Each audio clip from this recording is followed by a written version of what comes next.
Hey YouTube, I'm Snowpoke. As a software person, one thing I really get excited about are software updates.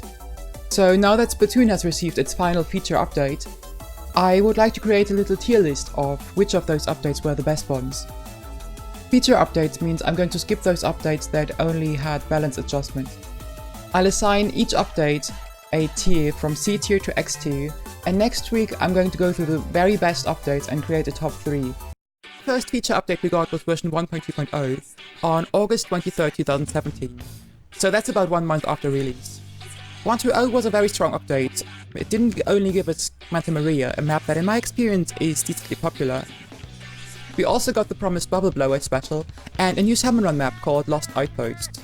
Keep in mind that with updates, they released the weapons independently from the updates that we got. So of course the updates did contain data about the weapons, but the release was very independent. So I'm going to look at the updates without the weapons that were released alongside it. Many weapons were actually included in the original version of the cartridge apparently, and they just had to unlock them over time. But either way, giving us a new special and a new salmon run map. I think this is certainly one of the stronger updates to boot, and I'm going to put it into S tier. For the next one, we're going to see a familiar pattern. 1.3.0, released on September 8, 2017, completes Kelp Dome and Snapper Canal, which was to be activated in the later weeks. Many of the updates that I list as feature updates contain code for the maps that were to be released in the weeks afterwards, and more maps are great, but since we got maps every month and they didn't even release right with the update, I would take those updates more as a baseline. So I'm going to put update 1.3.0 as A tier, but I think that every update that improves on the game, it should have at least A tier. The next update was 1.4.0, released on October 11, 2017, and it's kind of the same story. In this update they added Blackbelly Skatepark. It was activated in October 28th. They also added a change to S Plus rank though. Did you notice how the maintain line in S Plus is a little bit further to the right than in the earlier ranks? That's what they added in this update. They changed it from 40% to 50%. And they also made it that you can only lose up to 5 ranks in S+, but that was later made irrelevant when they introduced the X rank system. So now you can only lose 1 rank, of course. I checked some update videos from that time, and it seems like not too many people really cared about this change. And the one map that they added was Blackbelly Skatepark, which also wasn't too popular. So I think I'm gonna put this into A tier. If you're bored of those small updates, then don't fret, because the next one is going to be a big one. Version 2.0.0 dropped on November 24th, 2017. Not only did they promise a beautiful new map by the name of Mecomart, or Macomart, or however you want to pronounce it, new music and exciting new weapons, they also gave us cute pigtails, and spiky hair, and legwear. It was a whole new world. Well, so I'm gonna send this update straight to X tier, and we can discuss it in the video of the top 3 of the very best update of Splatoon 2. But there's another thing they announced in that video. A brand new game mode called Clam Blitz. And this new game mode, it was released in update 2.1.0 on December 13th. Now, I don't quite know what to do with this update in terms of the tier list, cause I personally like Clam Blitz. I like Shellendorf, which is the map that they introduced with this update, but I know that both of them are very controversial, and many people don't like them. After thinking about it, I've decided I'm gonna put this update into S+ tier. Adding a new game mode is still huge, and as a streamer I get to talk to a lot of people and ask them what is their favorite mode, what is their least favorite mode. And honestly, Clam Blitz isn't even that hated. It's hard to get into. Many people only figure out how it actually works, how the strategies work, once they are in S+ rank. But many people still consider it to be a lot of fun.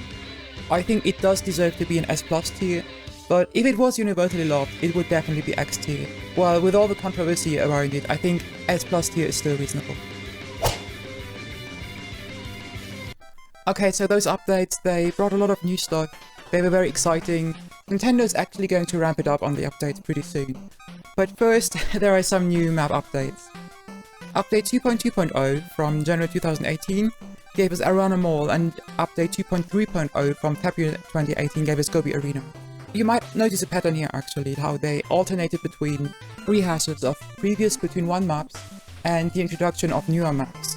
We're gonna see this in the future too. It's now been 4 months since 2.0.0 came out, and in hindsight you can see how they kind of had a add major new update every 4 to 6 month thing going on there. The game was released in July 2017, 2.0.0 came out in November 2017.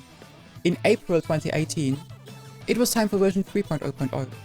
Just like 2.0, this update gave us 100 new outfits. But this time there was also a sweet present for high-level players, called X-Rank. So before the player's path would end at S plus 50, what Nintendo did was they scrapped the ranks S plus 10 to S plus 50 and replaced it with X-Rank, which was great for those like 1% of players who would be placed into X-Rank, because they wouldn't have to play with S plus 0 players, for example, who maybe wouldn't have figured out those advanced strategies yet, and it would be very frustrating for stronger players to not be able to cooperate with them properly. And then on the flip side, of course, the S plus 0 players wouldn't have to worry about getting destroyed by elite players. They also added the whole top 500 system. So what you might have seen in gameplay is that some very strong players, they have crowns over their head, which indicates that they are among the top 500 strongest player in that particular mode at the moment. Which of course for highly invested players, that's a huge incentive. Still, this update wasn't just an update for the 1%. They also added amazing music. And they made it so that disconnects in Turf War and Splatfest, they wouldn't hurt as much in terms of how many points you lose. Oh, and they also brought back Callie. I guess that's the fan favorite, yeah. Callie was brought back in this update. If you beat single player mode, you could talk to Callie in Octo Canyon. So overall, this update made the game substantially different for high-level players. But it didn't actually fix all the things that people were complaining about. It wasn't that impactful overall, I think, so I'm going to put this in S+ tier. But just 6 weeks later, the day after the Splatoon World Championships on June 13th, they surprised us big times when they would announce that Octo Expansion would release the very next day. This update, version 2.1.0, it didn't only give us Octo Expansion, it also gave us playable Octolinks, and I'm going to send this update straight into X tier.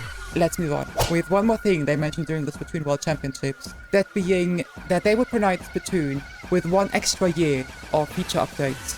Originally, the release of Octo Expansion was where it was supposed to be ending, and instead the update they're actually just going to pick up steam from here. Even the next update, version 3.2.0, released on July 13th, it didn't just bring us the data for anchovy games, but also brought changes to the matchmaking that are very important, particularly for more advanced players. The game finally started taking into account which weapons players were using, so you wouldn't just lose because your team had some crazy team composition with 3 chargers or whatever. However, that system still wasn't perfect, and the other changes in this update were rather small, so I'm going to put this update into S tier. With months having passed after the 3.0 update, and a Nintendo Direct near, players knew it was soon time for another major update, and that came in the form of the cancer-themed version 4. This time, the changes the update brought were so massive, Nintendo actually split the update into 4 parts. The first batch of cancer weapons with version 4.0.0 released on September 14th, and gave us a glimpse at what was to come. Sadly, none of the new specials and none of the new sub-weapons were in this update, and the new map was only to be activated later that month. I would actually put this update into S tier if it wasn't for one amazing change they made. In private battles, the spectator would now be able to use auto-spectator mode, which would actually choose which perspectives to show, and did so in a very high quality. Before this update in tournaments, there used to be separate people who would try to control the camera so that the audience could see what is happening. And now, auto-spectator just does the job, and it's really, really amazing and helpful. Which is why this update, it goes to S+ tier. It was version 4.1 then, released October 3rd, 2018, that finally delivered on the promises from the version 4 trailer. This version came with 4 amazing new music tracks, a new special, a new sub-weapon, and important changes to the game mechanics. I'm not going to go into detail here because this update goes straight to X tier and you will see it during the top 3 of the very best Splatoon updates. Version 4.2 on November 7th, 2018 gave us more cancer weapons, and this time with the Ultra Stamp and the Torpedo, the new special and sub-weapon in the game. They again only gave us 2 weapons for each, but it was great to get the first experience with these new subs and specials, and I personally prefer Hammer and Torpedo over Booyah Bomb and Fizzies. This patch also gave us a beautiful new salmon run map called Ruins of the Art Polaris, and what I care about the most, it even added new elements to the lore of the game. Overall, I ever so slightly decided to not put this update into X tier, but it deserves a very strong standing in S+ tier. Well, and then on December 19th, 4.3.0 happened, and it gave us main power-up. Of all the patches that I've talked about so far, I think this is the only one that actually made things in the game less enjoyable. Before the 4.3.0 patch, I saw a lot of people on Twitch, me included, comment about how nicely balanced the game was. And I guess Nintendo just wanted to spice things up, or I don't know. Well, and they gave us main power-up. For some weapons, main power-up actually enhances weapons in creative ways, like the enhanced run speed up on brushes, or the extra painting on the arrow spray. But for other weapons, main power-up basically just functions like the dreaded damage up from Splatoon 1. Basically what you could do in Splatoon 1 was, you could raise a weapon's damage to 99.9 damage with one shot less than you would usually take. And then, if the enemy would step into enemy ink just for one frame before or during the interaction, they would die from this lower amount of shots. And the evil thing is, the first shot you do to an enemy actually does put them into enemy ink. The weapon where you first thought that happened was the ballpoint splatting, where people would enhance it so that it would do 99.9 damage with 3 shots.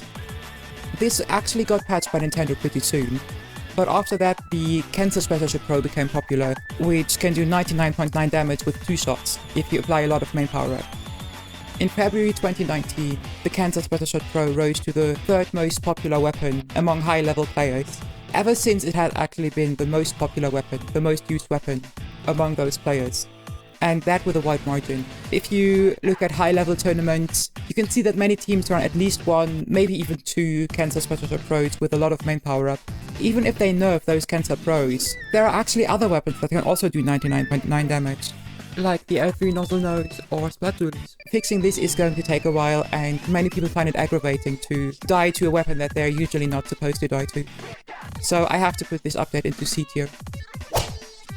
But now I promise we won't touch those lower ranks anymore, and it does only go uphill from here. The next update was released just 2 weeks after 4.3. It's called 4.3.1. Usually those 0.1 updates are out of schedule updates that only fix errors in the game. But this one actually brought balance fixes and changes to the matchmaking system. If you remember how I mentioned that the game is trying to take in consideration which weapons players are using, Nintendo in this update improved this system, and ever since, the matches have been way more balanced.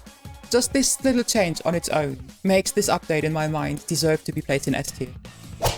It then took 2 months until April 3rd, 2019 for another feature update, but that one gave us new and beautiful weapons in the form of Sheldon's picks. These weapons, they made the new specials and the new sub-weapons more accessible, because before that you would have to switch to one of the few cancer weapons, and now there were way more weapons with the new subs and specials. The update also brought us weapon badges, which honestly I don't really care about that much, but with all of those new weapons, this update definitely deserves to be S tier. And finally, version 5.0.0 on July 31st. Whew, we're really filling up the S tier here.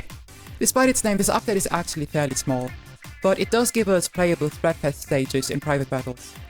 I don't quite know how big the player base is of people who play Turf War in private battles, but I'm sure for those people this is a huge deal. I also think that the Splatfest shirt with its ability doubler perk might see some use in ranked or in competitive, because it allows you to create builds more easily. But with no major game changes, I do think this one belongs into S tier too.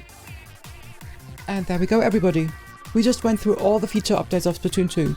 Next week I'll take a closer look at the top 3 updates, and if you leave comments I'll also take those into consideration. If you'd like, upvote, subscribe, and see you next time!